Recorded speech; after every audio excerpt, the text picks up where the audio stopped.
دنیا بھر میں جیو ایکسپریس نیوز کے ناظرین کو اپنے نیوز کاسٹر مجین حسین بلال کی طرف سے السلام علیکم۔ خبر شامل کریں گے پتوکی سے، جہاں تھانہ سٹی پتوکی کی حوالات سے چوری کے مقدمات میں ملوث زیر حراست 2 ملزمان کی فراری کا معاملہ۔ تھانہ سٹی پتوکی پولیس نے نقب زنی کی وارداتوں میں ملوث گینگ کے 3 ارکان کو گرفتار کیا تھا۔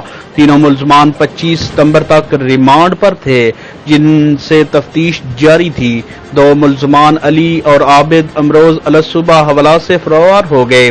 وقوع کی اطلاع پا کر ڈی پی او قصور زاہد نواز مروت فوری موقع پر پہنچے۔ ناقص کارکردگی اور فرائض میں غفلت برتنے پر ڈی ایس پی پتوکی کو معطل کرنے کی ریکمنڈیشن بھیجی جا رہی ہے اور ڈی پی او قصور زاہد نواز مروت کے حکم پر S H O city Pattoki Ejaz Dogar کو حراست میں لے لیا گیا۔ ذمہ داران کا تعین کر کے محکمانہ اور قانونی کارروائی عمل میں لائی جا رہی ہے۔